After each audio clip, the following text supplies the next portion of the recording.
Welcome sa munting YouTube channel natin guys.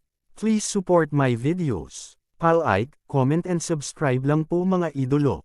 Maraming salamat po. Story Present, Myriad World Inventory Box. Kabanata 371. Nakuha ni Tianjun ang gusto niya, kaya natural na maganda ang mood niya. Sa oras na ito, naisip niya ang sinabi ni Huang Feng sa kanya noon. Maaaring nasa bilangguan si Brother Fei, at hindi na siya makakalabas sa maikling panahon. Tapos, siguradong magkakagulo ang mga lugar na inalagaan niya.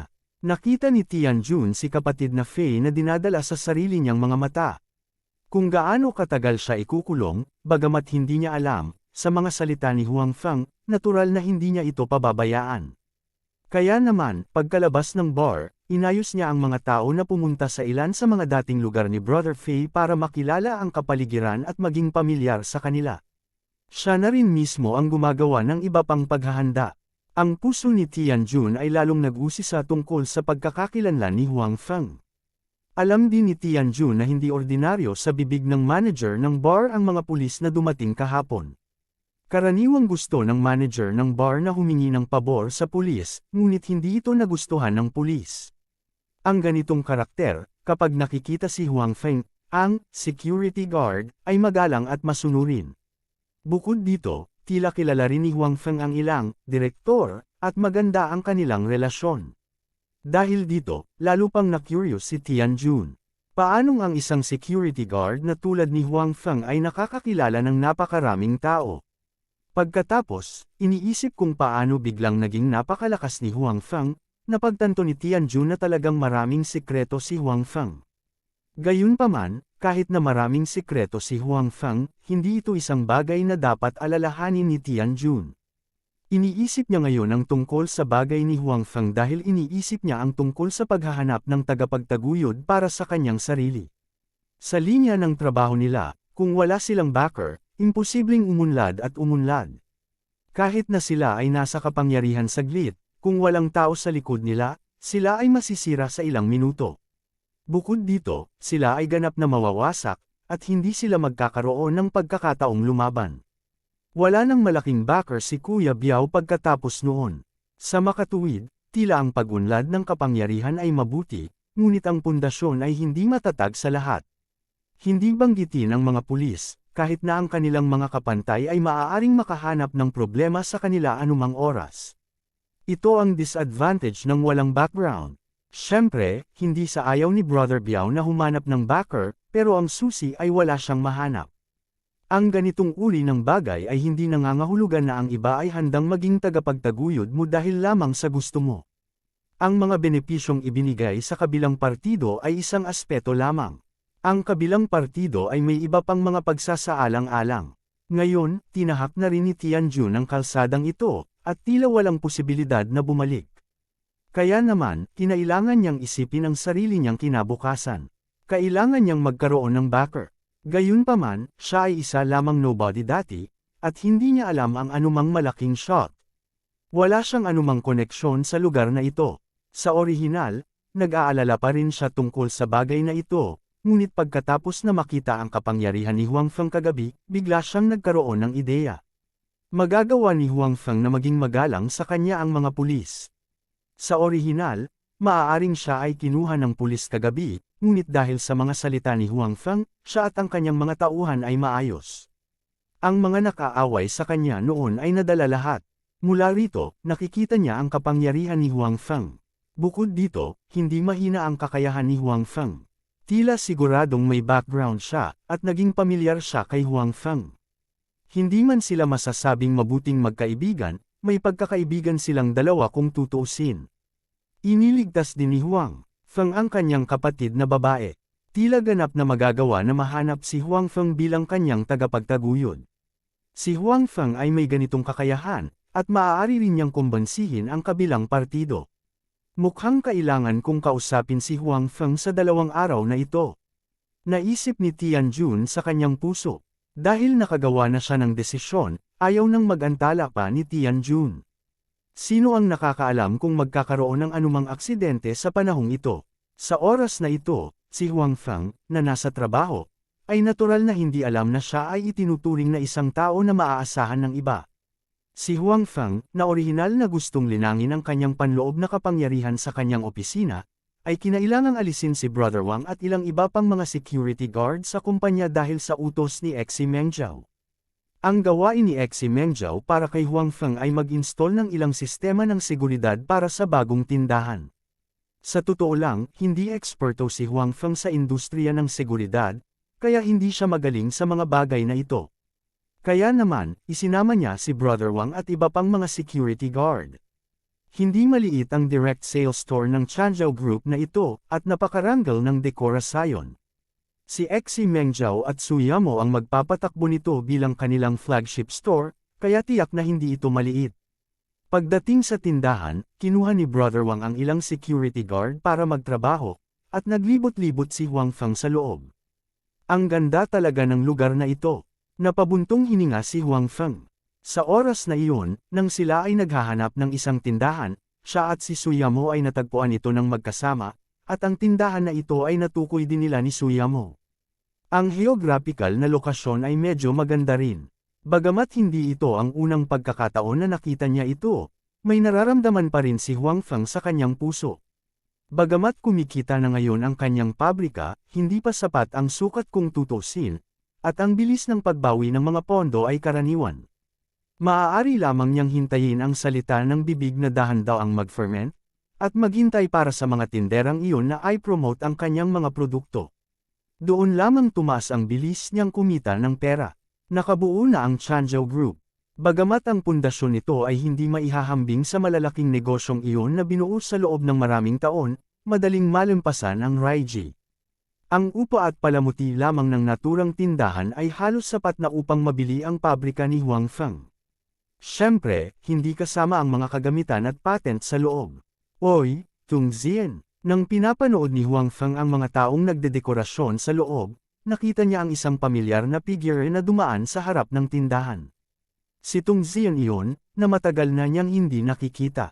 Gayunpaman, sa oras na ito, ang sitwasyon ni Tung Zien ay halatang hindi masyadong maganda. Nakakulong ang kanyang ama, at nakapikit din ang kanyang binti na nakatawag ng atensyon ng maraming tao sa paglalakad niya sa kalsada. Sa oras na ito, ang kanyang mukha ay hindi kasing mayabang tulad ng dati, at ang kanyang espiritu ay labis na nalulumbay. Gayunpaman, hindi gaanong nabawasan ang puot sa kanyang katawan. Halatang hindi niya lubos na tinanggap ang kanyang kasalukuyang pagkakakilanlan. Medyo na-curious si Huang Feng kung ano ang gagawin ni Tung Zien, kaya iniwan niya ang bagay dito kay Brother Wang, at pagkatapos ay sumunod siya sa likod ni Tung Zien. Sa oras na ito, hindi napansin ni Tung Zien na sinusundan siya ni Huang Feng. Sa katunayan, ang kanyang isip ay wala na sa nakapaligid na kapaligiran sa oras na ito, ngunit sa kanyang sariling mga pag-iisip. Pinuntahan lang ni Tung Zien ang kanyang ama. Pagkaraan ng ilang sandali na hindi siya nakita ay tila nagbago ang kanyang ama. Mayroong maraming puting buhok sa kanyang ulo, at ang kanyang espiritu ay napakasama. Gayunpaman, nang bisitahin niya ang kanyang ama ay hindi malinaw na sinabi sa kanya na mayroon siyang isang nakatagong villa. Sa villa na iyon, may mga sarili niyang gamit. Gusto niyang pumunta doon ang kanyang anak at ilabas sila. Kabanata 372. Pagkalabas ng detention center, pumunta si Tung Zien sa villa na sinabi ng kanyang ama na hindi nakalabas. Nakalimutan pa niyang sinabihan siya ng kanyang ama na huwag pumunta sa araw. Sa isip ni Tung Zien, tiyak na nag-ipon ng pera ang kanyang ama doon para sa tag-ulan. Ngayon si Tung Zien ay kapos na sa pera. Ang kasosyo ng kanyang ama sa negosyo ay pumunta sa kanya para sa pera, at kailangan din niya ng pera para sa kanyang sariling pagpapagamot. Bukod dito, sanay na siya noon sa buhay na maluho, kaya hanggang ngayon, hindi pa rin maliit ang kanyang mga gastusin, at nangangailangan din ito ng kaunting pera. Kaya naman, iniisip ngayon ng puso at isipan ni Tung Zien ang problema sa pera. Nang mabalitaan niyang may villa ang kanyang ama, ang una niyang naisip ay kung gaano kalaki ang villa na ito at kung magkano ang maaaring ibenta. Maya-maya, nang marinig niyang may itinago ang kanyang ama, naisip niya kung ito ay magiging malaking pera. Sa makatuwid, pagkatapos umalis sa detention center, hindi na makapaghintay si Tung Zien na pumunta sa villa. Wala na siyang ibang iniisip para bigyang pansin ang sitwasyon sa paligid. Tumingin si Huang Feng sa walang isip na si Tung Zian sa kanyang harapan at nagtaka kung saan siya pupunta. Dahil ipinadala siya para sa negosyo ngayon, nagkaroon ng panahon si Huang Feng na sundan si Tung Zian upang makita ang partikular na sitwasyon. Pagkasakay ni Tung Zian sa kotse, sinundan din siya ni Huang Feng sa isang taxi. Gayunpaman, hindi nagtagal ay nakatagpo ng problema si Huang Feng, dahil bukod pa sa kanyang pagsunod kay Tung Zian, nakita niya talaga na mayroong dalawang grupo ng mga tao na sumusunod kay Tung Zian. Nakilala na ni Huang Feng ang isa sa kanila noon. Ang kabilang partido ay isang pulis. Nang pumunta siya upang iligtas si Bai Xiaoro, nakita siya ni Huang Feng, at halatang mabuti ang kanyang memorya. Naalala pa niya ang kabilang partido. Para sa ibang grupo ng mga tao, hindi sila kilala ni Huang Feng, ngunit naramdaman ni Huang Feng ang ilang aura ni Brother Fei at maging ni Brother Biao. Malinaw, ang mga taong ito ay malamang na parehong uri ng mga tao tulad nila. How lively! Interesting, ungol ni Huang Feng habang pinagmamasdan ang dalawang grupo ng mga tao mula sa likuran. Ngayon, kitang-kita na maraming tao, kabilang ang mga pulis, ang nakatutok kay Tung Zian. Hindi akalain ni Tung Chenjun at ng kanyang anak na si Tung Zian ay matatamaan sa sandaling makalabas siya sa detention center. Si Tung Zian, na walang karanasan, ay hindi mapapansin na maraming tao ang sumusunod sa kanya. Obviously, matagal na siyang target. Ang pinakamalapit kay Tung Zian ay ang mga pulis, mga 3 o 4 sa kanila, na sinundan ng mga taong hindi kilala ni Huang Feng. Marami pa sila, mga 5 o 6 sa kanila, at si Huang Feng ay nasa likuran.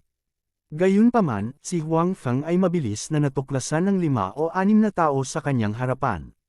Pagkatapos ng lahat, si Huang Feng ay sumasakay ng taxi, at hindi siya maaaring masyadong malayo kay Tung Zian, kaya hindi nakakagulat na siya ay natuklasan. Ano ang dapat nating gawin? Parang may tao sa likod namin. Sa van sa harap, isang tao ang tumalikod at tumingin sa kotse ni Huang Feng at sinabi.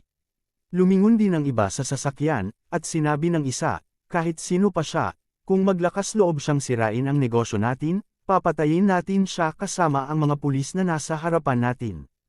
Nang magsalita siya tungkol sa pagpatay sa pulis, hindi nagbago ang ekspresyon niya, na para bang may pinag-uusapan siyang hindi mahalaga. Nang marinig ng iba ang kanyang mga salita, wala silang kakaibang ekspresyon. Obviously, hindi masyadong nakakagulat sa mga taong ito ang sinabi niya. Nagpatuloy sa pag-usad ang sasakyan.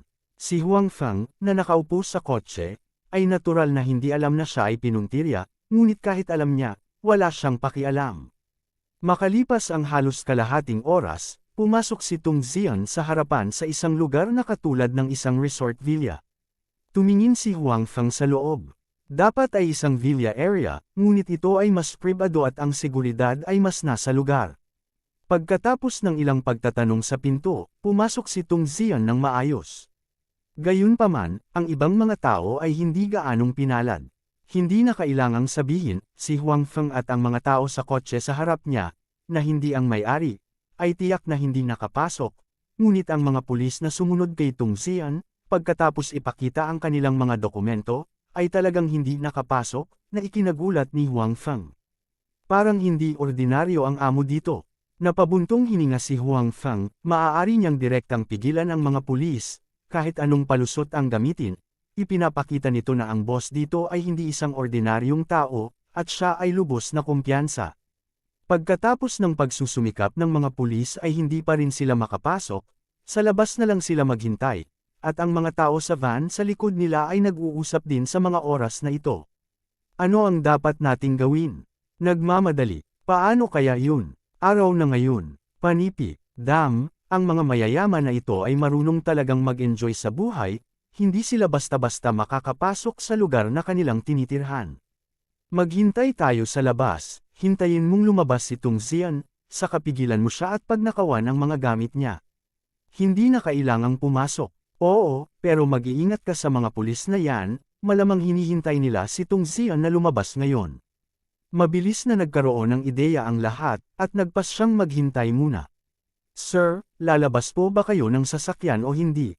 Sa oras na ito, nagsimulang himukin ng driver si Huang Feng. Oo, bakit mo ako hinihimok?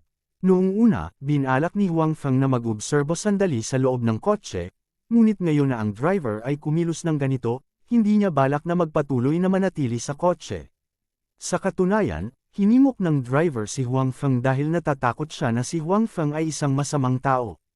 Siya ngayon ay kumikilos na parang isang magnanakaw na dumating upang tingnan ang lugar, nakatingin sa mga villa ng ibang tao at sa paligid. Halatang nakatingin siya sa paligid para maghanda kung kailan siya gagawa ng hakbang. Pagkababa ni Huang Feng sa kotse, nakita siya ng mga tao sa van. Gayunpaman, alam nila ang pagkakaroon ni Huang Feng, kaya nakatitig sila sa taxi ni Huang Feng, ngunit hindi nakita ng pulis sa harap si Huang Feng. Sumulyap si Huang Feng sa van, pagkatapos ay tumalikod at naglakad sa ibang direksyon. Ang mga taong ito ay malinaw na maghihintay dito, ngunit si Huang Feng mismo ay hindi nilayo na gawin ito. Nag-iisa lang siya, umalis na daw siya. Napanood ng mga tao sa van si Huang Feng na unti-unting nawawala sa kanto. Baka nasa daan lang, may nanghula, huwag mo siyang pakialam, anyway, isa lang ang layunin natin. Kahit sinong humadlang sa ating mga aksyon, dapat nating tapusin ang gawaing ito. Naiintindihan, sumagot ang lahat. Naglakad si Huang Feng sa mga dingding ng courtyard ng villa area, naghahanap ng angkop na lugar. Hindi nakapagtataka na ang mga taong iyon ay sumuko sa pagpasok at naghintay sa labas.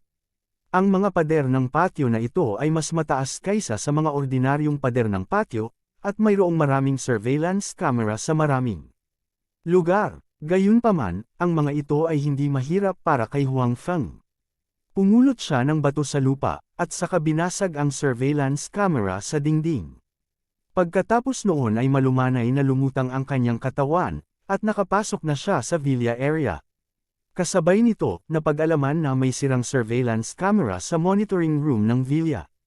Gayunpaman, nang sirain ni Huang Feng ang surveillance camera na ito, wala ito sa kanyang field of vision, kaya hindi alam ng mga taong ito kung sino ang nakabasag ng surveillance camera. Kabanata 373.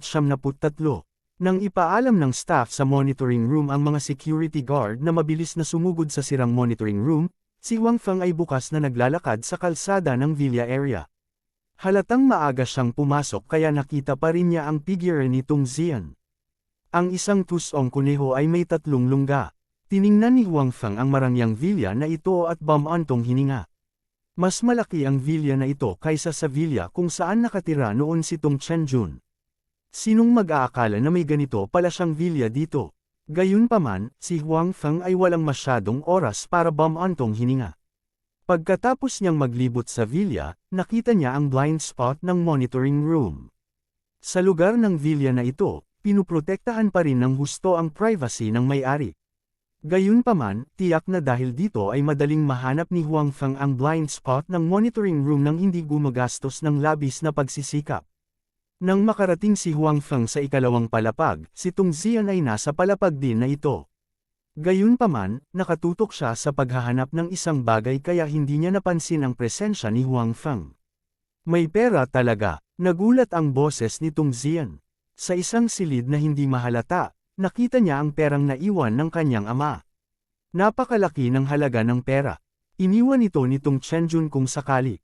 Alam niyang kapag may nangyari, siguradong mapifreeze ang card niya. Sa oras na ito, malinaw na isang magandang bagay na magkaroon ng sapat na pera sa kamay. Sa tabi ng pera, natuwa si Tung Zian nang makitang marami talagang alahas, accessories, antique, at iba pa. Ang halaga ng mga bagay na ito ay talagang hindi mababa. Ito ay sapat na upang pagalingin ang kanyang binti at kasabay nito, bigyan siya ng pagkain at damit para sa natitirang bahagi ng kanyang buhay. Sa oras na ito, hindi naisip ni Tung Zian na iligtas ang kanyang ama. Hindi naman sa ayaw niya talaga, pero pakiramdam niya hindi niya kaya. Kaya, pagkatapos na makakita ng napakaraming pera, naisip niya ang kanyang sarili. Hoy, bakit may account book at recording pen dito? Habang masayang naghahanap ng pera, may nakita rin si Tung Zian sa tabi ng pera. Gayunpaman, pagkatapos tingnan ang mga ito saglit, siya ay tuluyang nawalan ng interes. Ang mga bagay na iyon ay hindi kaakit-akit sa kanya gaya ng pera. Gayunpaman, sa labas ng silid, nagliwanag ang mga mata ni Huang Feng, lalo na ang account book. Hindi ba ako nakakuha dati? Pareho ba ang account book na ito sa nauna? Bukod dito, ang account book na ito ay mas malihim kaysa sa nauna. Hindi kaya mas mahalaga pa ito kaysa sa nauna. Gayunpaman, hindi agad kumilos si Huang Feng. Sa halip, nagtago siya sa dilim at patuloy na pinagmamasdan ang mga galaw ni Tung Zian. Nang makita niyang nagliligpit lang ng pera at mga antik si Tung Zian, hindi agad siya kumibo. Siyempre, hindi hiniling ni Tung Chenjun ang kanyang anak na pumunta rito para kunin ang pera. Ang account book at ang mga recording pen ay ang pinakamahalaga. Pero noong mga oras na iyon, napapaligiran sila ng mga pulis, kaya hindi niya ito masabi ng malakas. Umaasa na lang siya na mauunawaan ng kanyang anak ang halaga ng mga bagay na ito kapag nakita niya ang mga ito. Sa ganoong paraan, magkakaroon pa siya ng pagkakataong makaalis. Gayunpaman, halatang sobra niyang pinahahalagahan ang kanyang anak. Natagpuan ni Tung Zian ang mga bagay na ito, ngunit hindi niya ito sineseryoso. Pagkatapos ng isang sulyap, itinapon niya ang mga ito sa isang tabi at pagkatapos ay abala sa pag-iimpake ng pera. Gayunpaman, mayroon ng maraming pera at mga antik dito. Hindi niya kayang kunin lahat ng sabay-sabay. Buti na lang at naisip niyang sapat na ang tago nitong lugar. Maaari niyang dahan-dahan ang natitira sa hinaharap. Pagkatapos niyang mapuno ng pera ang isang bag, lumabas siya ng kwarto. Hindi man lang niya iniimpake ang mga gamit doon. Naiwan lang sila doon. Nagtago si Huang Feng sa sulok at hindi nagpakita ng sarili. Pagkaalis ni Tung Zian sa villa, pumasok siya sa kwarto at tiningnan ang account book. Siyempre, itong account book ay kapareho ng nakuha niya noon. Nagtala ito ng ilang bagay tungkol sa pagbibigay ng mga regalo. At sa pagkakataong ito, ang mga taong sangkot ay ilang taga-probinsya. Nagulat si Huang Feng nang makita niya ito. Pagkatapos, dali-dali niya itong niligpit. Para sa mga recording pen, hindi sila pinabayaan ni Huang Feng. Hindi niya inaasahan na napakahusay nitong Chenjun sa pag-iingat ng backup na plano. Hindi lang niya naalala ang mga bagay na ito, kundi palihim din siyang nag-iwan ng recording. Talagang conclusive ang ebidensyang ito. Pagkatapos noon, orihinal na binalak ni Huang Feng na umalis. Gayunpaman, tiningnan niya ang mga antik, alahas, at pera. Sa huli, inilagay niya ang ilan sa mga antik sa kanyang storage ring. Sa halip na iwan ang mga bagay na ito kay Tung Zian, mas mabuting panatilihin ang mga ito sa kanya. Itinuturing niya itong kabayaran sa gulo na ginawa niya noon, kahit na tinuruan na niya ito ng leksyon. Tungkol naman sa pera, hindi ito hinawakan ni Huang Feng. Alam niya na ang pagsobra ay kasing sama ng pagkukulang. Sa katunayan, kung ang mga bagay dito ay hindi kay Tung Zian, hindi rin kukunin ni Huang Feng ang mga anti-gang yun. Kahit kapos siya sa pera, nagustuhan din niya ang pera. Gayunpaman, ang isang ginoo ay nagmamahal sa pera at tinatanggap ito sa tamang paraan. Mas pinili niya ang perang kinita niya sa sarili niyang pagsisikap. Nang umalis si Huang Feng sa villa, muli siyang nakahanap ng lugar at umakyat sa dingding. Kung ikukumpara sa pagpasok, halatang mas madaling lumabas. Gayunpaman, hindi pa rin siya dumaan sa front door. Bagamat hindi siya kailangang tanungin kapag lumabas siya, ayaw ni Huang Feng na makita ang sarili sa mga surveillance camera na iyon. Nang dumating muli si Huang Feng sa entrance ng villa area, nalaman niyang maraming tao sa paligid niya. Nag-uusap sila ng malakas. Mabilis na lumapit si Huang Feng. Kung tama ang pagkakaalala niya, dapat ang lugar na iyon ay kung nasaan ang mga pulis. Ngayong may nangyari, marami siyang hula sa kanyang puso. Gumawa ng paraan. Gumawa ng paraan. Tinulak ni Huang Feng ang karamihan at naglakad papasok. Sure enough, may nakita siyang ilang tao na nakahandusay sa lupa. Kabilang sa kanila ang pulis na kilala niya. Kamusta ka na? Mabilis na tanong ni Huang Feng, pagkatapos ay lumingon at tumingin sa likuran niya. May tumawag ba ng pulis? Napatawag na ang pulis. May sumagot agad sa likod niya. Malinaw na kilala ng pulis si Huang Feng. May gusto sana siyang sabihin, pero dahil sa sobrang hina niya ay napakahina ng boses niya. Narinig lamang ito ni Huang Feng nang makalapit siya. Kinuha si Tung Zian. Nagulat si Huang Feng. Hindi niya inaasahan na si Tung Zian ay maaagaw sa ganoong kaikling panahon.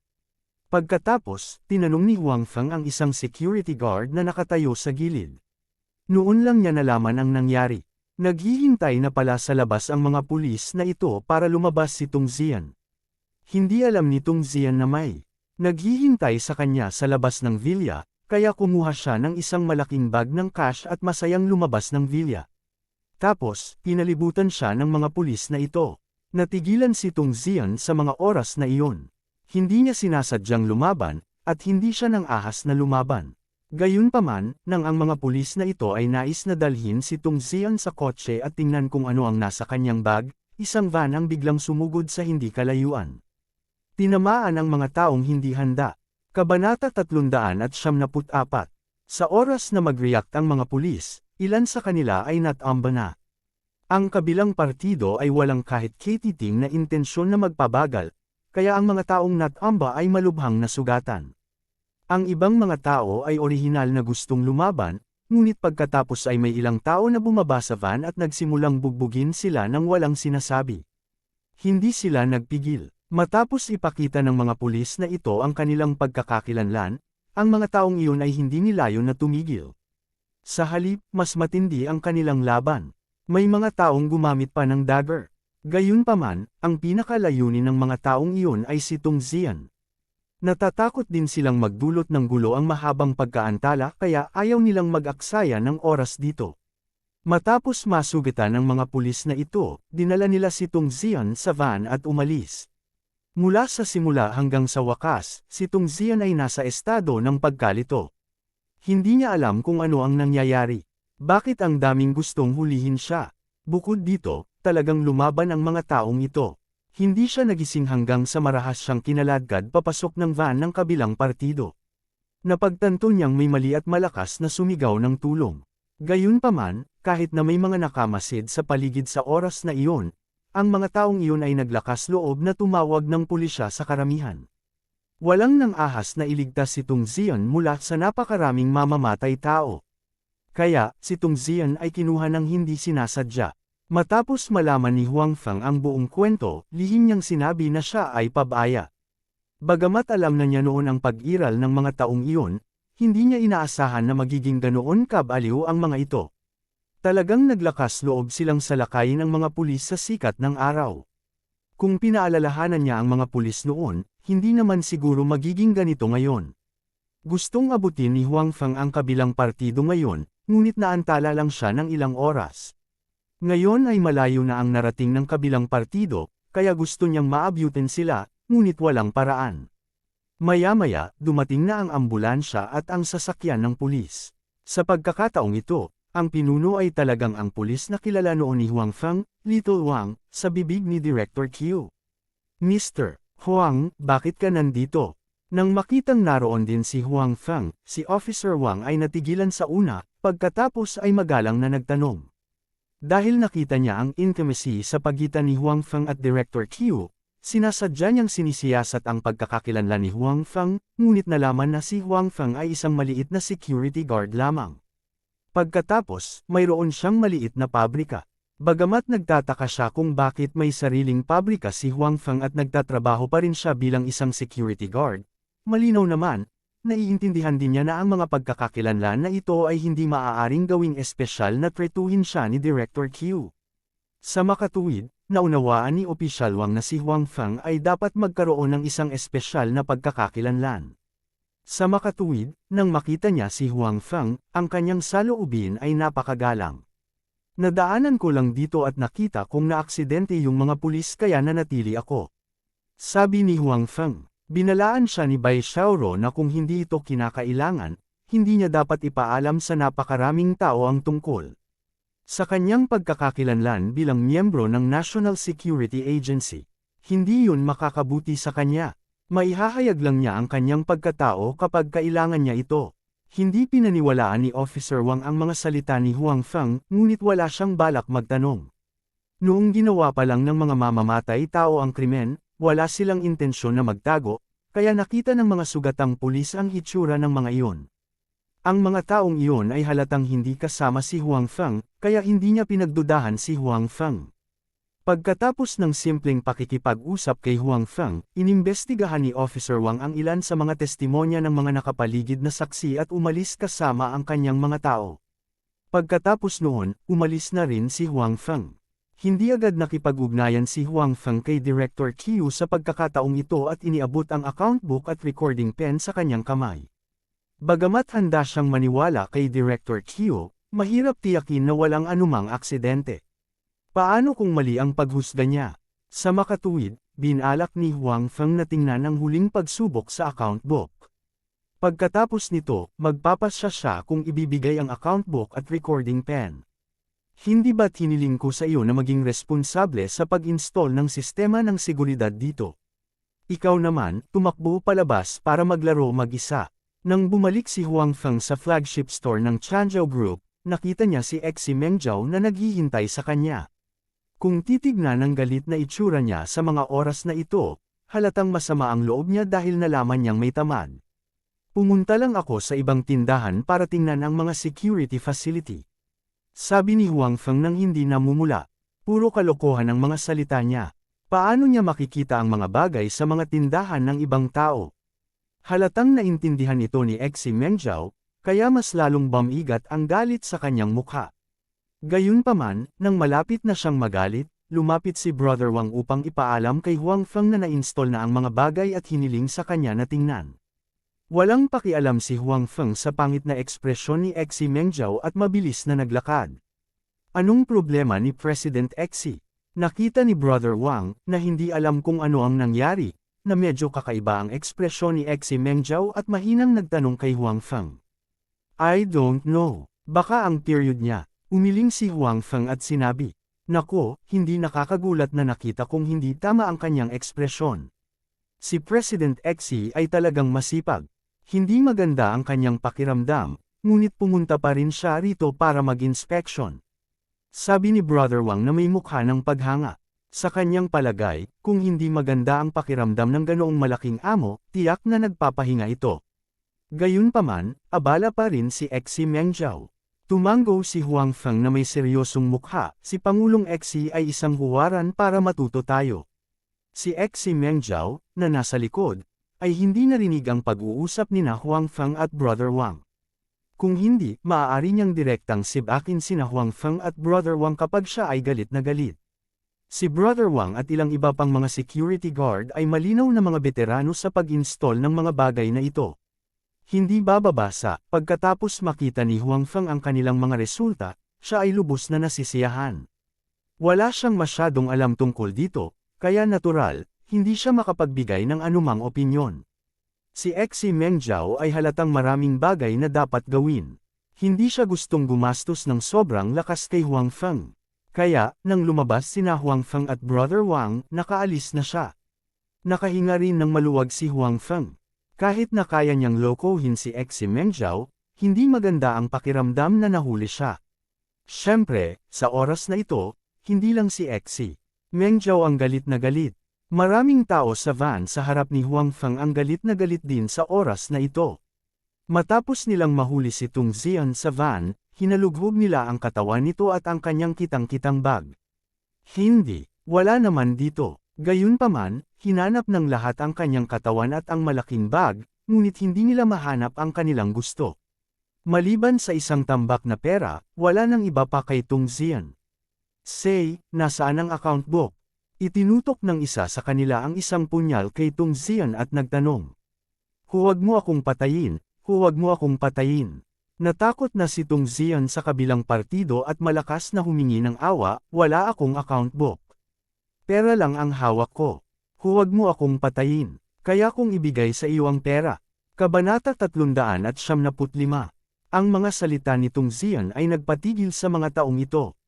Bagamat nakita nila ang pera, hindi nila ito masyadong pinapansin.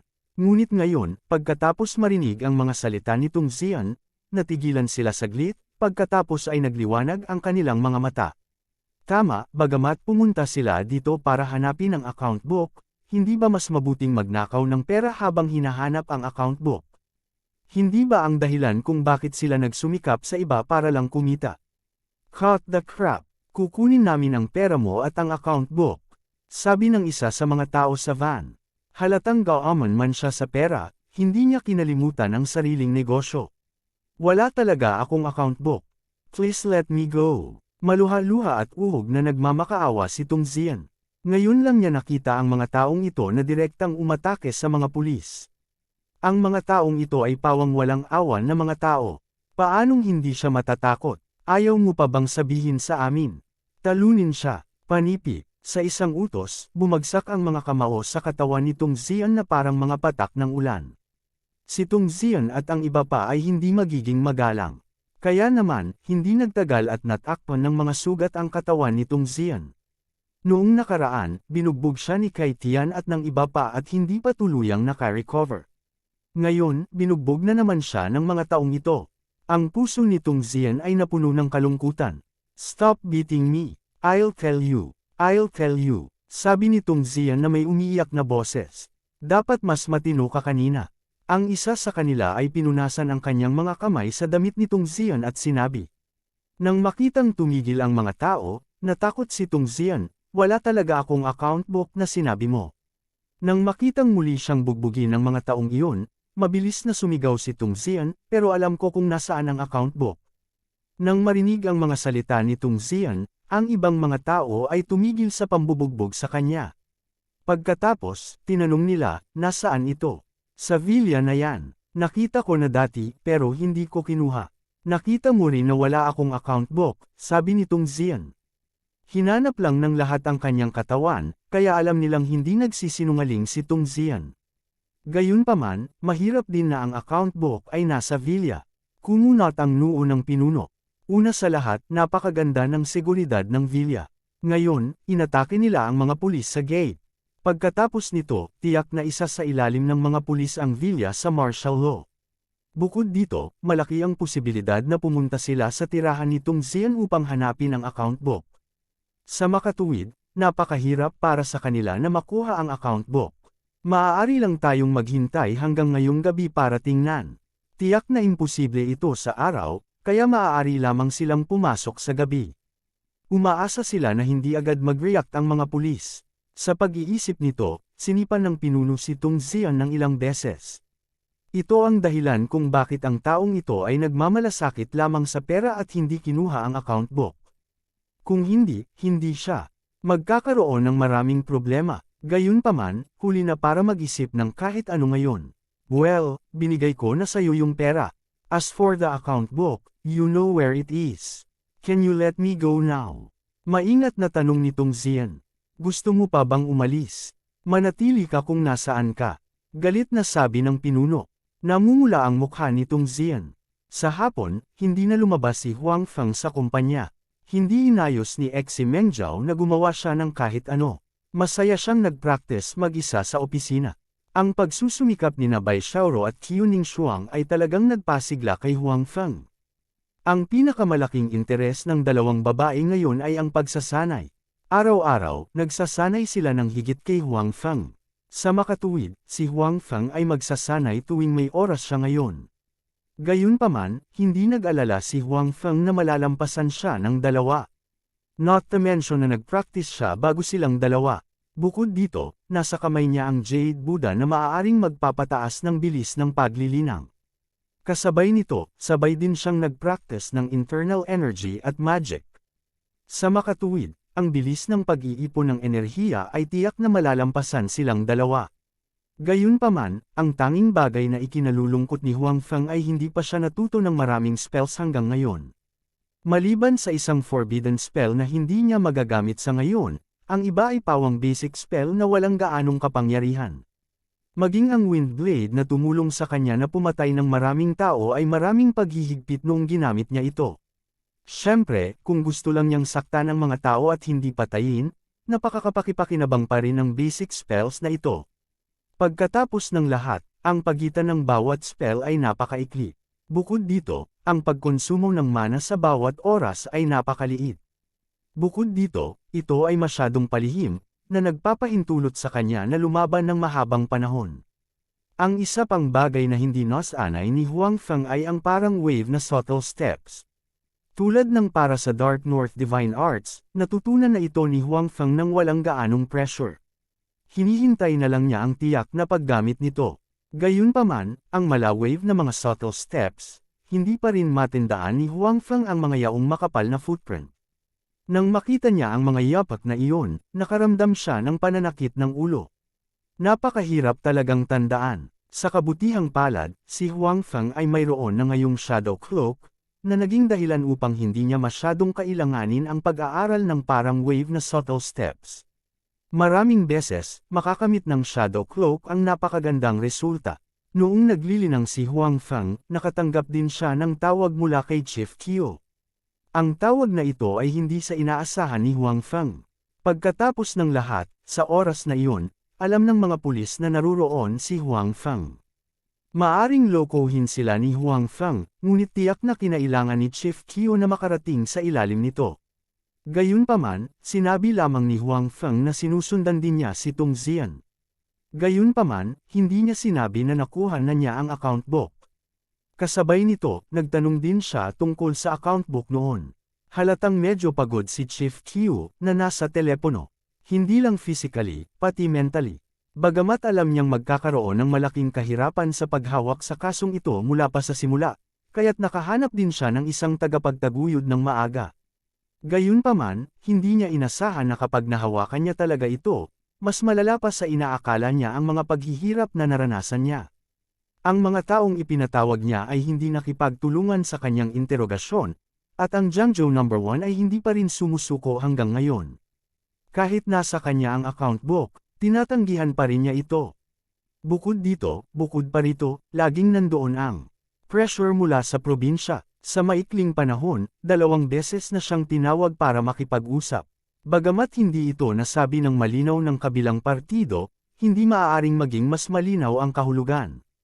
Hindi rin inasahan ni Huang Feng na magiging napakahirap pala ng isang mukhang bakal na kaso.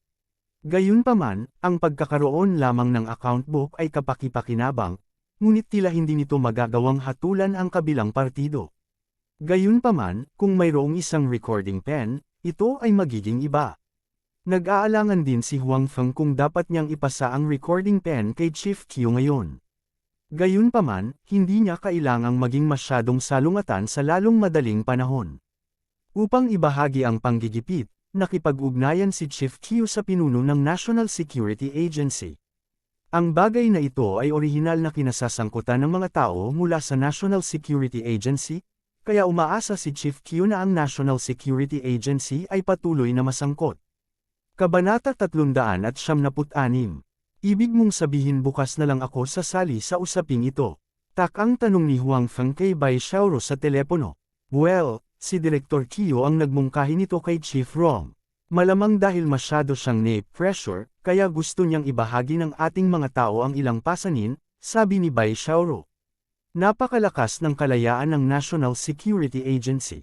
Kahit na gusto ng mga pinuno ng probinsya na direktang utusan silang gumawa ng isang bagay, imposible.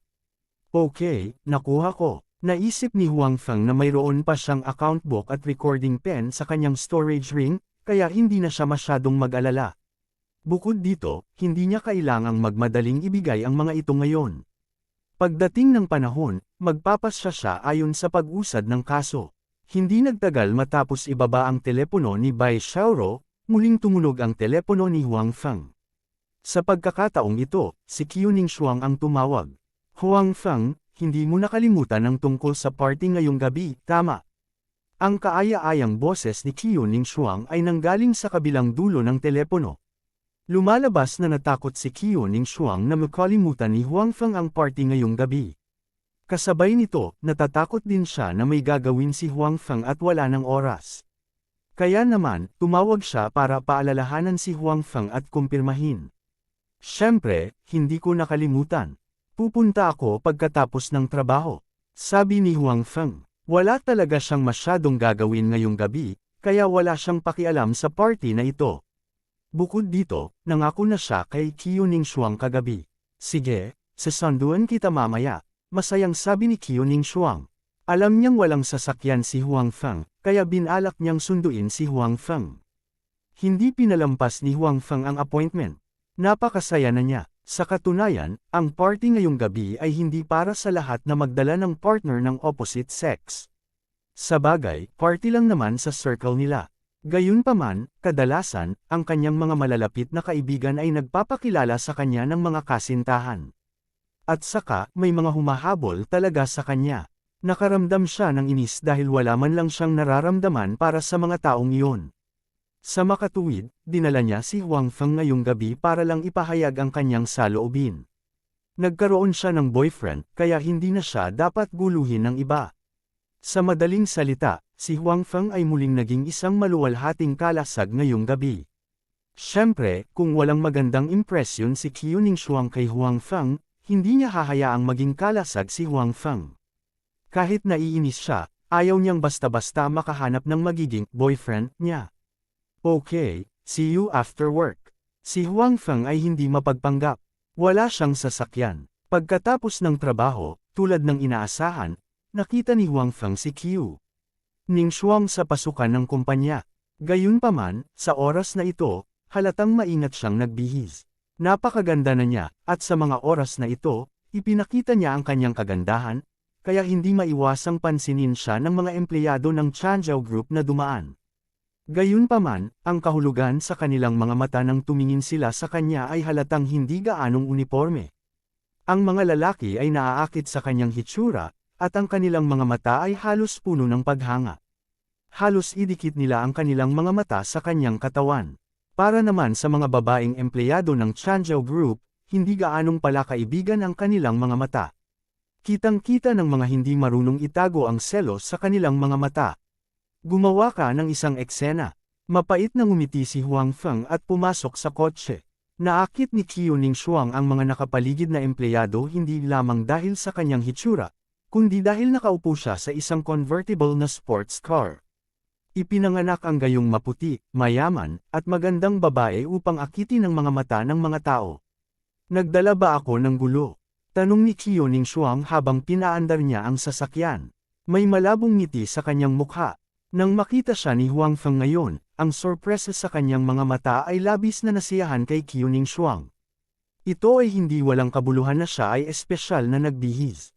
Naging public enemy na yata ako ngayon sa mata ng mga lalaking empleyado sa kumpanya namin. Sabi ni Huang Feng na may mapait na ngiti. I can take it na pinupuri mo ako. Nakangiting sabi ni Qiu Ningshuang. Oo naman, hindi ito itinanggi ni Huang Feng. Sa nakaraang ilang beses na nakita niya si Qiu Ningshuang, nakasuot ito ng casual at hindi sinasadyang magbihis. Kaya naman, kapag nakita niya siya ngayon, hindi maiiwasang medyo magulat siya. Siyempre, si Huang Feng ay hindi nag-perform ng napakasama. Bagamat wala siyang kasintahan, maraming magagandang babae ang nakapaligid sa kanya. Maging ang malaking bituin na si Li Bingyan ay naging malapit sa kanya. Si Li Bingyan ay umalis sandali, at tila malapit na siyang dumating. Ang kanyang patalastas ay hindi pa kinunan, at ang kanyang pabrika ay walang pera.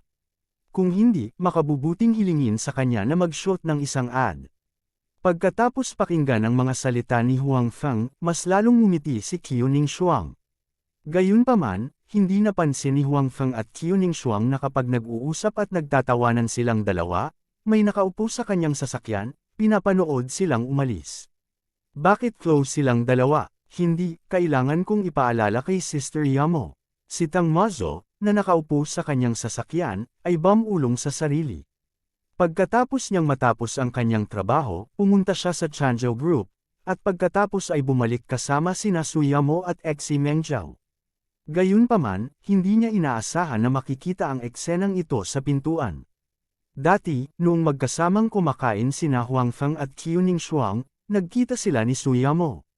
Sa oras na iyon, akala niya ay ordinaryong magkaibigan sina Huang Feng at Qiu Ningshuang, ngunit ngayon, tila hindi karaniwan ang relasyong ito. Saan ka pupunta? Nakita ni Huang Feng na ang kotse ni Qiu Ningshuang ay tila hindi patungo sa destinasyon, ngunit sa sentro ng lungsod, at siya ay medyo naguluhan. May oras pa, ihahatid na kita para magbihis, sabi ni Qiu Ningshuang. Bakit, natatakot ka ba sa itsura ko ngayon? Ipapahiya ba kita? Mahinang sabi ni Huang Feng. Siyempre hindi. Natakot si Qiu Ningshuang na magalit si Huang Feng, kaya mabilis niyang sinabi, ayoko lang na minamaliit ka ng mga taong iyon. Alam mo, ang mga taong iyon ay kadalasang nanghuhusga ng mga tao sa kanilang hitsura. Tama si Qiu Ningshuang. Sa kanyang bilog, mayroong lahat ng pangalawang henerasyon, at ang mga matatanda ay mayaman o Makapangyarihan. Ang ikalawang henerasyon ng mga pangalawang henerasyong ito ay natural na hindi masyadong nagdamit. Bukod dito, madalas nilang hinuhusgahan ang isang tao sa pamamagitan ng kanilang hitsura. Natakot si Qiu Ningshuang na baka may masabi ang mga taong iyon na masama kay Huang Feng. Tinawagan niya si Huang Feng ngayon, at ayaw niyang maging malungkot si Huang Feng. It's okay. What they say is their business. I don't care, sabi ni Huang Feng. Alam niya sa kanyang puso na ang kanyang hiling ay si Qiu Ningshuang. Suot niya ang dati niyang damit ngayon, hindi ang ibinigay ni Su Yamo. Suot ang mga damit na ibinigay ni Su Yamo at lumabas sa isang party kasama ang isa pang babae. Si Huang Feng ay palaging nakakaramdam ng kaunting awkward. Ayos lang, papakinggan kita. Nang makitang hindi galit si Huang Feng, nakahinga rin ng maluwag si Qiu Ningshuang at pumayag. Naisip niya na kung hindi nasisiyahan si Huang Feng at gustong umalis, sasamahan niya itong umalis. Kaagad, hinamak ni Qiu Ningshuang ang sarili sa kanyang puso. Wala itong kinalaman kay Huang Feng. Talagang nag-aalala siya sa nararamdaman niya. Kung mayroon man sa hinaharap, hindi ba siya kakainin ito? Tapos na, Qiu Ningshuang, tapos ka na. Umiyak si Qiu Ningshuang sa kanyang puso. Kabanata 397. Ang lokasyon ng pagtitipon na ito, ayon kay Qiu Ningshuang, ay nasa isang pribadong villa, at ang villa ay pag-aari ng taong nagsagawa ng pagtitipon na ito. Oh, magdaraos ka ng auto show dito. Nang makarating si Huang Feng sa destinasyon sakay ng kotse ni Qiu Ningshuang, nakita niyang maraming sasakyan ang nakaparada sa harap ng villa. Ang mga kotseng ito ay pawang mga sports car, at kahit na hindi gaanong alam ni Huang Feng ang tungkol sa mga kotse, alam niya na ang bawat kotse dito ay hindi mura. Maliit na bahagi lang po ito, marami pa pong hindi nakakarating. Casual na sabi ni Qiu Ningshuang habang bumababa ng sasakyan. Hindi niya sinasadyang magpakita ng kahit ano, ngunit dumalo siya sa ilang mga pagtitipon dati, at ang ganitong sitwasyon ay karaniwan na. Sure enough, anong klaseng tao ang pumapasok sa anong klaseng bilog? Sabi ni Huang Feng. Ang bilog ni Qiu Ningshuang ay malinaw na isa sa mga nangungunang pangalawang henerasyong bilog sa Qing Province. Kung hindi na aksidente si Tung Zian, dapat ay madalas siyang mag-guest sa mga ganitong pagtitipon. Siyempre, wala siyang pagkakataong dumalo sa mga ganitong pagtitipon ngayon. Gustuhin man niya, hindi siya tatanggapin ng mga taong ito. Ningshuang, nandito ka rin. Medyo malaki yata ang mukha ni Kai Tian. Noong may gustong sabihin si Qiu Ningshuang kay Huang Feng, biglang dumating ang isang nagulat na boses. Sina Huang Feng at Qiu Ningshuang ay lumingon para tingnan. Dumating na pala ang isa pang pulang supercar, at nakaupo ang isang batang babae na may salamin. Bagamat hindi nila makita ang buong mukha nito, pakiramdam nila ay medyo maganda ito. Gayunpaman, kumpara kay Qiu Ningshuang, mayroon pa ring ilang puwang. Bukod dito, ang halatang aura ng superioridad sa kanyang katawan ay nagpasimangot ng bahagya kay Huang Feng, ngunit pagkatapos ay naisip niya na hindi niya kilala ang kabilang partido, kaya bakit kailangan niyang pakialam kung anong klaseng tao siya. Nagkataon lang na may oras ako ngayon, kaya sumama ako sa kaibigan ko para maglaro. Malumanay na sabi ni Qiu Ningshuang, ngunit hindi niya ipinakita kung gaano siya kasaya. Maging si Huang Feng, na medyo nakakakilala sa kanya, ay nakadama ng bakas ng pagkasuklam at paghamak sa kanyang ekspresyon. Hindi katakataka na ganito ang sasabihin ng babaeng ito. Karaniwang hindi nakikilahok si Qiu Ningshuang sa mga ganitong pagtitipon. Mas gugustuhin niyang magsanay ng mag-isa kaysa makisali sa mga ganitong pagtitipon. Siyempre, mayroon din siyang mga kaibigan, ngunit hindi siya interesado sa gayong mapagkunwari na pagtitipon. Kaibigan mo ba ito? Bumaba ang babae sa kotse at tumingin kay Huang Feng nang may pagtataka. Tiningnan siya nito mula ulo hanggang paa. Sinong damit ni Master ang suot niya? Bakit hindi ko masabi? Hindi niya masabi pero baka sa mukha niya ang pagkadismaya. Obviously, nakita na niya ito. Sinadya lang niyang pagtawanan sina Huang Feng at Li Yundong. Hello, kaibigan ako ni Ningshuang. Nagkusa si Huang Feng na sabihin ng hindi nagbabago ang kanyang ekspresyon. Kung tungkol sa damit na suot ko, hindi ito gawa ng sinumang master, kaya hindi nakakagulat na nakilala mo ito. Nakita ni Huang Feng na walang intensyon si Qiu Ningshuang na ipakilala silang dalawa. Alam niya na ang relasyon sa pagitan ng babaeng ito at sa kanya ay karaniwan, o kahit na hindi maganda. Sa makatuwid, hindi sinabi ni Huang Feng ang kanyang pangalan. Nako, galing sa isang stall sa kalye. No wonder, sabi ng babae. Pagkatapos, tumingin siya kay Qiu Ningxuang at sinabing, Ningxuang, bakit nagustuhan ito ng kaibigan mo? Gusto pa nga niyang magsuot ng ganitong uri ng damit. Mukhang walang kinalaman sa iyo ang gustong isuot ng kaibigan ko. Sumulyap si Qiu Ningxuang sa kanya at sinabing. Pagkatapos, tumingin siya kay Huang Feng. Mas malumanay ang ekspresyon niya.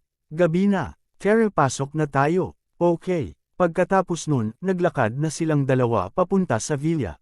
Ang babae naman, hindi siya pinansin ng dalawa at naiwan. Nang makitang hindi siya pinapansin ni Huang Feng at Qiu Ningxuang, ang mukha ng babae ay pumalit-salit sa pula at puti, na parang nagbabago ang kanyang ekspresyon. Napuno ng mali siya ang kanyang puso habang iniisip, Qiu Ningxuang, mabaho kang asong babae. Kadalasan, maraming lalaki ang humahabol sa iyo, ngunit hindi mo sila gusto. Akala ko napakataas ng iyong mga pamantayan, ngunit ngayon ay nakahanap ka na talaga ng isang lalaki mula sa tambak ng basura. Anong biro? Pagkatapos, naalala niya na sa pagtitipon na ito, maraming lalaki ang interesado kay Qiu Ningxuang. Bagamat ang ganitong uri ng bagay ay kadalasang nakakainis sa kanya, dahil hindi niya naisip na mas masama siya kay Qiu Ningxuang, maganda ang kanyang kalooban ngayon. Kung nakita ng mga lalaking iyon ang kaibigan ni Qiu Ningxuang, sino ang nakakaalam kung ano ang iisipin nila? Ito ay dapat na lubhang kawili-wili. Sa pag-iisip nito, siya, na gustong manood ng magandang palabas, ay mabilis na naglakad patungo sa villa. Ayaw niyang palampasin ang nalalapit na magandang palabas. I'm sorry, ganyan ang babaeng yan. Huwag mong ibaba ang sarili mo sa level niya. Naglakad si Qiu Ningxuang habang humihingi ng tawad kay Huang Feng. It's okay. Her mouth is on her body. She has the freedom to say whatever she wants. I won't take it to heart, mahinahong sabi ni Huang Feng. Nagsasabi siya ng totoo. Wala siyang pakialam sa sinabi ng babae kanina lang. Ang kasalukuyang kaisipan ni Huang Feng ay nagbago na. Bago niya makuha ang storage box, hindi siya masyadong confident na tao. Ang ganitong mga tao ay madalas na nagmamalasakit sa mga opinyon ng ibang tao. Gayunpaman, pagkatapos makuha ang storage box, malinaw na nagbago ang lahat. Hindi na siya kulang sa tiwala gaya ng dati. Siya ay nakatadhana na maging iba. Bakit niya iisipin ang opinyon ng ibang tao? Sa makatuwid, ngayon lang naisip ng babae na pinapahiya niya si Huang Feng, ngunit itinuring ni Huang Feng ang kanyang mga salita bilang isang bugzo ng hangin. Wala man lang siyang naramdaman. Buti naman hindi ka nagalit. Nakakainis yung babaeng yun. Ayoko din sa kanya, sabi ni Qiu Ningxuang. Nang makitang hindi talaga galit si Huang Feng, nabuhayan siya ng loob. Alam din niya na hindi bumibili ng damit si Huang Feng noon. Wala talaga siyang pakialam sa opinyon ng iba. Nakikita ko, sinabi ni Huang Feng, hindi mo siya ipinakilala sa akin. Masyadong halata. Ano ang mayroon upang makilala ang gayong tao? Sabi ni Qiu Ningxuang. Halata pa rin sa mukha niya ang pagkasuklam. Ningxuang, nandito ka. Sabi mo pupunta ka noon, pero hindi ako naniwala. Hindi ko inaasahan na darating ka talaga. Matapos pumasok sina Huang Feng at Qiu Ningxuang sa pinto, isa pang boses ng babae ang tumunog. Gayunpaman, sa pagkakataong ito, may kaunting saya sa boses. Pagkatapos, nakita ni Huang Feng ang isang napakagandang babae. Nakangiting bati nito sa kanya. Pagkatapos nito, diretso niyang hinawakan ang kamay ni Qiu Ningxuang at sinabing, tama na. Dapat kang lumabas at makisama sa lahat. Huwag lang magtrabaho at mag-practice ng martial arts araw-araw. Masyadong boring iyon. Xiao Zuan, maaga ka. Nakangitiling sabi ni Qiu Ningxuang. Ibang-iba ang ekspresyon niya noong nakita niya ang babae kanina, sabi ko sasama ako. Bakit naman ako magsisinungaling sa'yo? Pagkatapos nun, magkahawak kamay ang dalawang babae at nagkwentuhan. Napakaganda ng kapaligiran. Kabanata 378. Hanggang sa pumasok ang batang babae na nakita ni Huang Feng at Qiu Shuangshuang sa labas. Nang mapadaan siya sa kanila, malamig siyang ngumuso, Jin-aisang ang dalawang babaeng nag-uusap. Anong sinisinghot mo, Vixen? Ang batang babae na masayang nakikipag-chat kay Qiu Ningxuang ngayon ay tumingin sa babaeng dumaan at bamulong. Gayunpaman, halatang hindi ito narinig ng kabilang partido at nagpatuloy sa paglalakad papasok. Sige, hindi mo naman alam kung anong klaseng tao siya, sabi ni Qiuning Shuang. I just can't stand her face, as if she is very popular. Sobra-sobra rin yung mga mabahong lalaki, may nagkakagusto talaga sa kanya. Nagpout ang dalaga at sinabing. Gayunpaman, naalala niya kaagad na hindi nag-iisa si Qiuning Shuang sa pagkakataong ito. May lalaki din dito. Ang kanyang mga salita ngayon ay nagkaroon ng malawak na hanay ng mga pag-atake. Sorry, hindi kita pinag-uusapan. Mabilis na sinabi ng batang babae kay Huang Feng. Hindi mahalaga, nakangiting sabi ni Huang Feng. Makikita na hindi sinasadya ng kabilang partido, kaya hindi ito isinasapuso ni Huang Feng. Sa oras na ito, napagtanto ni Qiuning Shuang na nakikipag-chat siya kay Xiao Zuan noon at nakalimutan niyang tanggapin si Huang Feng. I'm sorry, ang tagal kong hindi nakikita si Xiao Zuan. Nakalimutan ko kasi masyado akong masaya. Sinabi ni Qiuning Shuang kay Huang Feng na medyo nahihiya, halika, hayaan mong ipakilala kita. Sa pamamagitan ng pagpapakilala ni Qiuning Shuang, alam din ni Huang Feng na ang babaeng nasa harapan niya ay maganda at medyo cute. Siya ang kanyang mabuting kaibigan at matalik na kaibigan. Magkakilala silang dalawa sa loob ng maraming taon at noon pa man ay napakaganda ng kanilang relasyon. Si Qiuning Shuang ay walang maraming kaibigan, isa sa kanila ang babaeng ito na nagngangalang Xiao Zuan. Ning Shuang, hindi mo naman siya pwedeng maging boyfriend diba? Itinago mo talaga ng husto. Hindi pinagtawanan ni Xiao Zuan si Huang Feng dahil sa kanyang damit, ngunit pinagtatawanan niya si Qiuning Shuang. Anong pinagsasabi mo? Kaibigan ko siya. Sinulyapan ni Qiuning Shuang si Huang Feng at bumulong. Si Huang Feng, sa kabilang banda, ay may ngiti sa kanyang mukha habang nakatingin sa kanilang dalawa. Sa ganoong sitwasyon, hindi naging madali para sa kanya ang magpaliwanag. Kung sasabihin niyang hindi, maaaring magalit si Qiuning Shuang at isipin na nagmamadali siyang putulin ang relasyon sa kanya. Kung sinabi niyang oo, malamang na magagalit si Qiuning Shuang at iisipin niya na sinasamantala niya siya. Sa makatuwid, nagpa siya si Huang Feng na manahimik. Ang hindi alam ni Huang Feng ay kung sasabihin niyang oo, malamang na mahihiya lang si Qiuning Shuang at hindi magagalit. Sa kasamaang palad, si Huang Feng ay hindi marunong magbasa ng isip at hindi alam kung ano ang iniisip ni Qiuning Shuang. Pagkatapos nun, naglakad na silang tatlo sa hall. Bago pa sila makahakbang ay may isang binata na ang lumapit sa kanila. Bagamat may ngiti siya sa kanyang mukha, si Huang Feng ay walang kahit kaunting magandang impresyon sa kanya. Bukod dito, nakikita ni Huang Feng sa kanyang mga mata na ang mukhang malusog na binata na ito ay talagang napakahina. Ang kanyang mga hakbang ay hindi matatag, at ang kanyang katawan ay dapat na nahukasan ng alak at mga babae. Ning Shuang, nandito ka. Ang galing. Noong nangako ka sa akin na dadalo ka sa party na ito, hindi ako naglakas loob na maniwala. Hindi ko inaasahan na darating ka talaga. Nilapitan ng binata si Qiuning Shuang at direktang sinabi. Ang kanyang mga mata ay nakatuon kay Qiuning Shuang, na parang si Huang Feng at ang babaeng tinatawag na Xiao Zuan ay wala. That infatuated look on his face, kung may nakilala siyang walang muwang na babae, mararamdaman niya siguro. Sa kasamaang palad, si Qiuning Shuang ay hindi isang walang muwang na batang babae na walang alam. Natural na alam niya kung ano ang tingin sa kanya ng lalaking nasa harapan niya. Bukod dito, alam din niya kung anong klaseng tao ito, kaya wala man lang kahit katiting na magandang impresyon sa kanya. Masasabing ang dahilan kung bakit niya pinatawag si Huang Feng dito ngayong gabi ay para maiwasan ang lalaking nasa harapan niya. Siyempre, may isa pang dahilan kung bakit niya pinatawag si Huang Feng dito. Iyon ay, gusto niyang humanap ng pagkakataon na makipag-ugnayan pa kay Huang Feng. Maraming tao ngayong gabi. Young Master Kai, hindi mo bababatiin ang mga bisita. Sabi ni Qiuning Shuang na halatang walang pakialam sa kanyang mukha. Umakto ang lalaki na parang hindi niya nakita ang ugali ni Qiuning Shuang.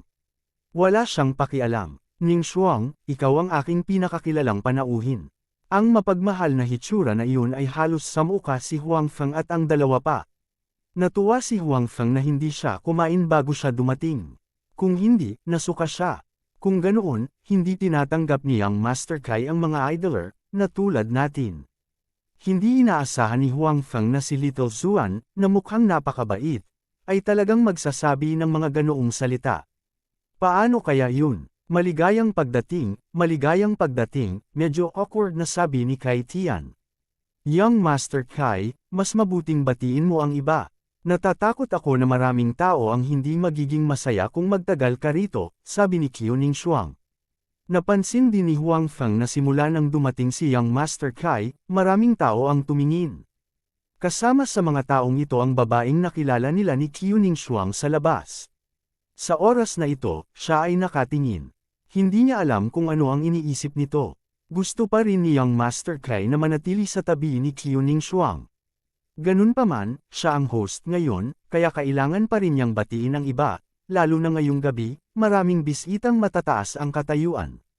Kaya naman, sinabi niya kay Qiu Ningshuang na may panghihinayang, Ningshuang, magsaya muna kayo. Maging casual at ituring ang lugar na ito bilang inyong sariling tahanan.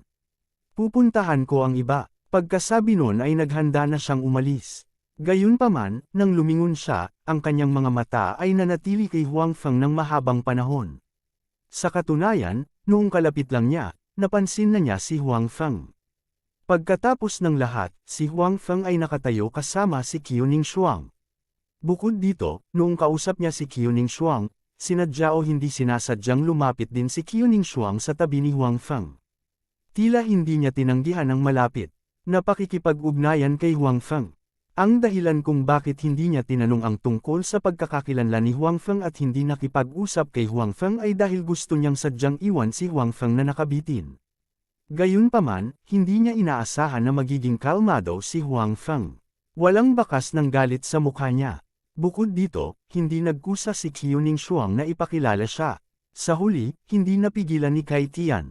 Tumigil siya sa paggalaw at tumingin kay Huang Feng at nagtanong, I wonder who this is.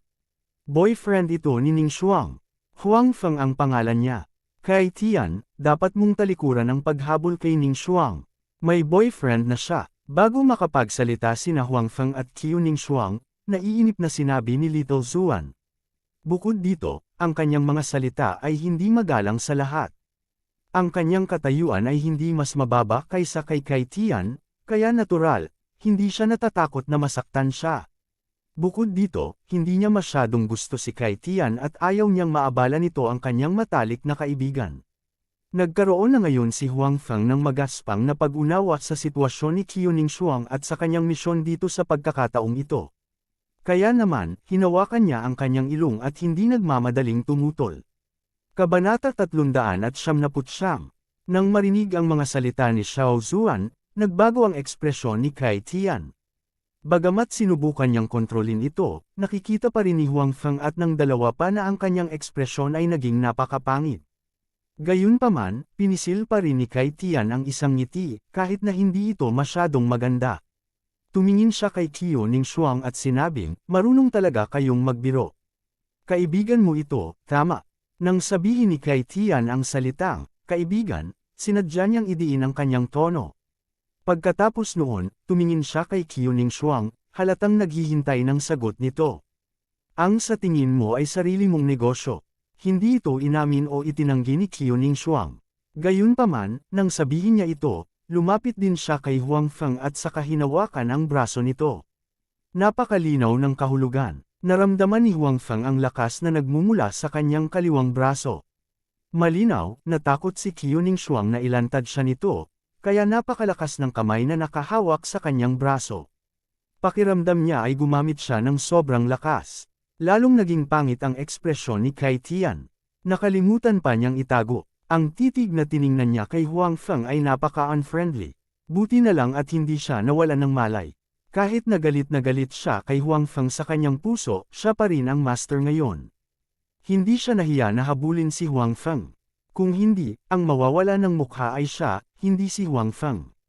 Siyempre, kung hindi makatiis si Huang Feng at nagkusa na umalis, wala itong kinalaman sa kanya bilang master. Sa makatuwid, mayroon ng ilang ideya si Kai Tian sa kanyang puso. Hindi mo naman ako masisisi diba? Nang makitang umalis si Kai Tian na may masamang ekspresyon, napakasaya ni Qiu Ningshuang. Gayunpaman, tiningnan ni Kai Tian si Huang Feng na may masamang tingin. Napagtanto din niya na nagdulot siya ng ilang problema para kay Huang Feng. Kapaki-pakinabang pa bang sabihin ito ngayon? Sinadya ni Huang Feng na may tuwid na mukha. Nang makita ang pag-aalala sa mukha ni Qiuning Shuang, sinabi niya, kailangan mo akong i-treat ng ilang pagkain para makabawi sa pagkawala ko. Okay, walang problema. Mabilis na sumang-ayon si Qiuning Shuang. Lihim pa siyang natuwa sa puso niya. Si Huang Feng ay halatang hindi galit. Bukod dito, sa ganitong paraan, nagkaroon siya ng isa pang dahilan upang hanapin si Huang Feng para sa isang pagkain. Hoy, kayong dalawa, may buhay na tao dito, okay. Kung gusto ninyong ipakita ang inyong pagmamahalan, huwag kayong masyadong makulit. Tumunog ang hindi nasisiyahang boses ni Little Zuan. Namula si Qiuning Shuang at pinuntahan si Little Zuan. Si Little Zuan naman ay tumatawa. Maliwanag, pinagtatawanan lang niya si Qiuning Shuang at hindi talaga siya nasisiyahan. Si Qiuning Shuang ay nasa mabuting kalagayan at nasa mood na makipaglaro kay Xiao Zuan. Gayunpaman, nalaman ni Huang Feng na maraming hindi magiliw na mga mata ang nakatingin sa kanya. Lalo na pagkatapos na manatili si Kai Tian sa ilang maliliit na bilog ng ilang sandali, ang mga taong iyon ay tumingin sa kanya ng mas hindi magiliw na mga mata. Walang pakialam si Huang Feng. Pumunta siya dito dahil lang kay Qiuning Shuang. Wala siyang pakialam sa iniisip ng ibang tao. Hindi siya galing sa mundong katulad nila. Pagkatapos ng araw na ito, baka hindi na niya makita ang mga ito. Bakit kailangan niyang pakialaman ang iniisip ng ibang tao? Gayunpaman, bagamat ganoon ang naisip ni Huang Feng, hindi ganoon ang iniisip ng iba. Sa makatuwid, nang pumasok sina Huang Feng, Qiuning Shuang at Little Zuan, ilang tao ang lumakad patungo sa kanila. Nalaman ni Huang Feng na sila ay medyo sikat. Hindi nagtagal, ngunit marami ng mga tao ang nagkusa na pumunta. Ning Shuang, Little Zuan, nandito ka. Ano ang naging abala mo kamakailan? Sabi ng isang binata na nangunguna sa grupo. Gayunpaman, kahit nakausap niya si Qiuning Shuang, ang kanyang mga mata ay halos nakatingin kay Huang Feng. Malinaw na hindi malapit si Qiuning Shuang sa mga taong ito. Hindi siya masyadong palakaibigan, ni hindi niya sila pinaalis. Parang mga ordinaryong kakilala lang siya. Ning Shuang, kaibigan mo ba ito? Hindi mo ba siya ipapakilala? Tumingin ang tao kay Huang Feng at nagtanong. Nang matapos ni Qiuning Shuang ang pagpapakilala, nagkusa ang tao na abutin ang kanyang kamay kay Huang Feng at sinabing, "Kumusta? Ako si Qin Zifeng. Ang tatay ko ay isang pinuno sa lungsod. Mayroon din akong maliit na club para masaya. Maaari ko bang malaman kung anong uri ng negosyo ang ginagawa ni Mr. Huang?" Napakunot ang noo ni Qiuning Shuang nang makita niya ang mapanuksong tingin ni Qin Zifeng. Naiintindihan niya ang ibig niyang sabihin. Ang isa ay upang subukan ang background ni Huang Feng, at ang isa ay natural na ipahiya si Huang Feng sa kanyang katayuan. Kung tutuusin, ang mga young master na ito ay kadalasang walang magawa at napakagaling magbihis. Dahil sa pananamit ni Huang Feng, ang mga taong ito ay minamala si Huang Feng. Bakit hindi ko namalaya na kanina pa pala nakakainis itong si Qin Zifeng? Tanong ni Qiuning Shuang sa kanyang sarili sa kanyang puso. Si Qin Zifeng, na nakangiting mayabang, ay hindi alam na siya ay na-blacklist ni Qiuning Shuang. Wala siyang negosyo, security guard lang siya. Nang may sasabihin pa sana si Huang Feng, isang boses ang nagmula sa kanyang likuran. Ang boses na ito ay nagpakilala na sa kanya. Nilinga ni Huang Feng ang kanyang ulo at nakita na ang taong dumating ay si Old Yu. Gumaan agad ang pakiramdam niya. Nakita na niya ang matandang Yu noon. Ang matandang Yu na ito ang tumulong kay Tung Zian na maghanap ng magtuturo sa kanya ng leksyon. Kaya naman, hindi katakataka na alam niya ang kanyang sitwasyon. Gayunpaman, hindi inaasahan ni Huang Feng na makikita siya rito. Gayunpaman, nang isipin niya ang pagkakakilanlan ng kabilang partido, hindi siya nagulat. Ang kabilang partido ay kasama ni Tung Zian noon, kaya halatang miyembro siya ng lupong ito. "No way, security guard talaga si Mr. Huang," sabi ni Qin Zifeng na may mukha ng sorpresa. Gayunpaman, ang mukha niya ay mas may halong panghahamak. Bukod dito, sinadya niyang sabihin ng napakalakas ang salitang, "security guard," para marinig ito ng maraming tao sa paligid. "Oo, security guard ako," mahinahong sabi ni Huang Feng. Hindi naman siya nagalit sa malamyang performance ng kabilang partido. Tinatrato lang niya ito na parang nanunood ng performance ng clown. Ning Xuang, bakit may ganyan kang kaibigan na security guard? Hindi ka naman niloko diba? Hindi pinansin ni Qin Zifeng si Huang Feng at tumingin kay Qiu Ning Xuang na may pag-aalala. It's none of your business kung anong mga kaibigan ko.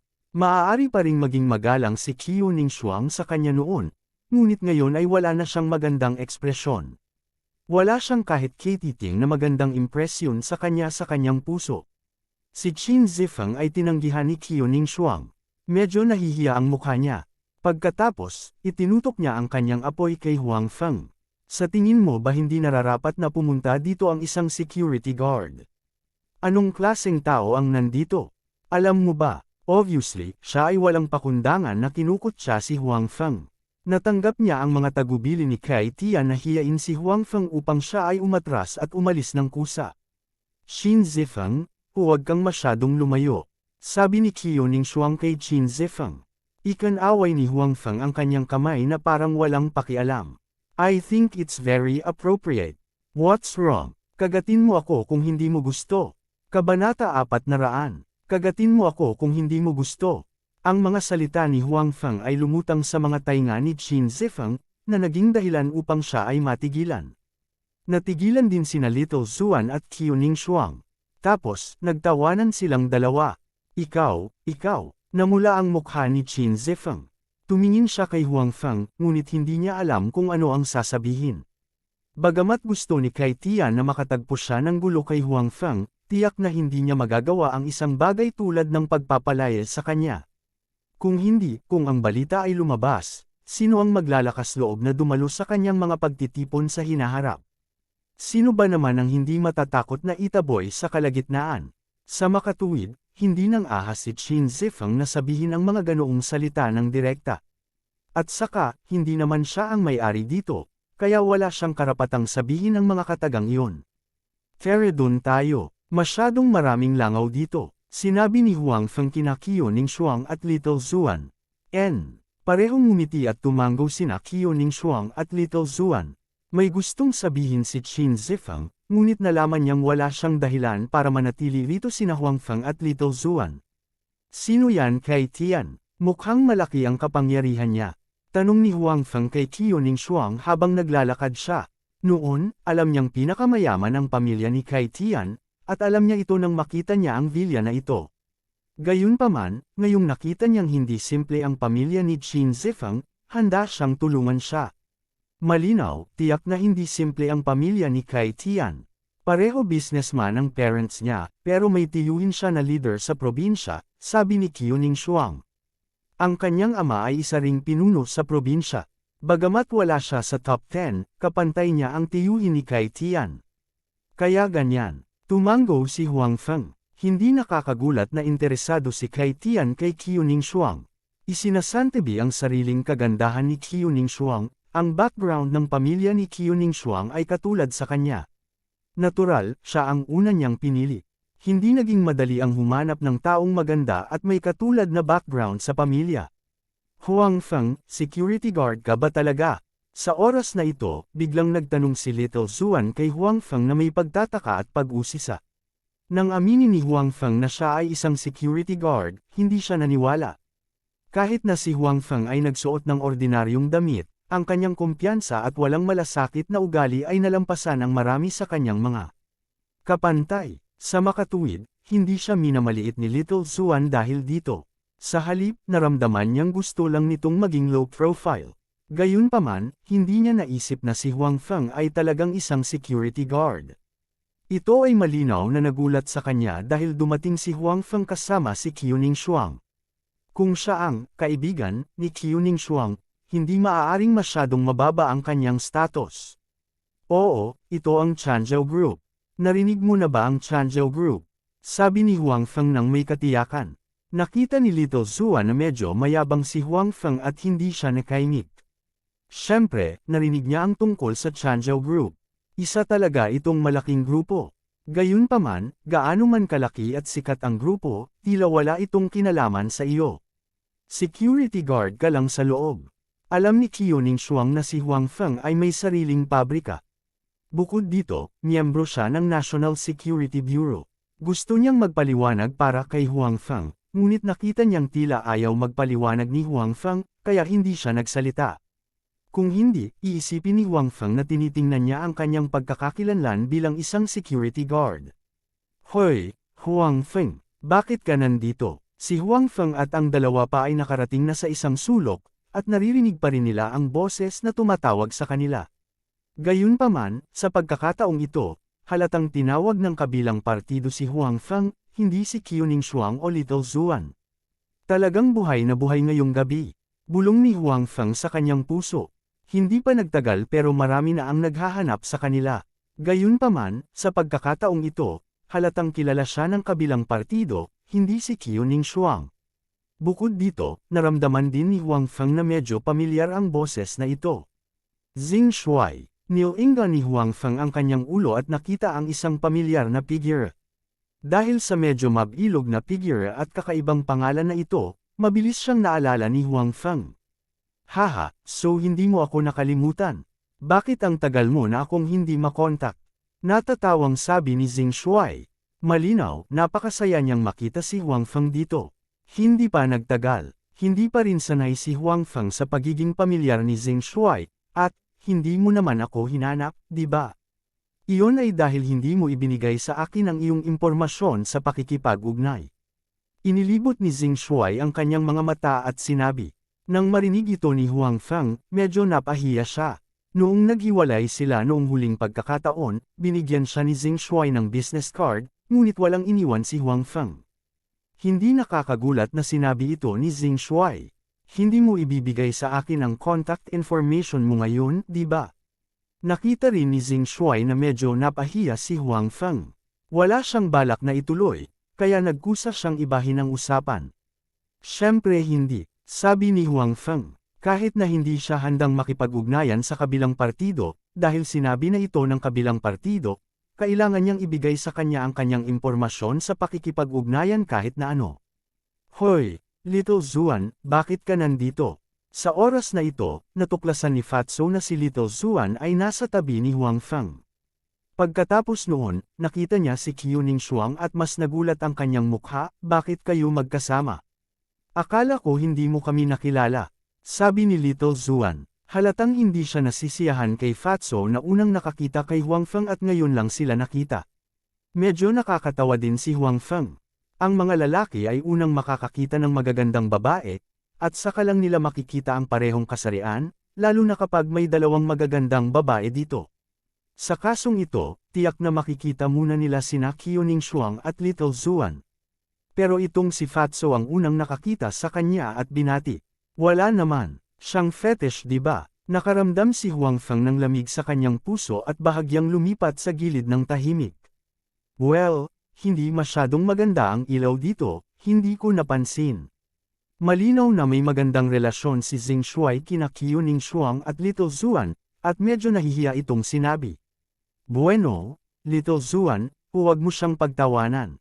Sabi ni Qiuning Shuang, pagkatapos ay tumingin kay Zing Shuai, paano mo nakilala si Huang Feng? Parehong nadama ni Huang Feng at Qiuning Shuang na napakaliit ng mundo. Isang random na tao lang ang lumabas, at magkakilala talaga silang dalawa. Oy, nakilala ko siya noong nakaraang charity party. Siya at ako ay nakipagkita ng husto.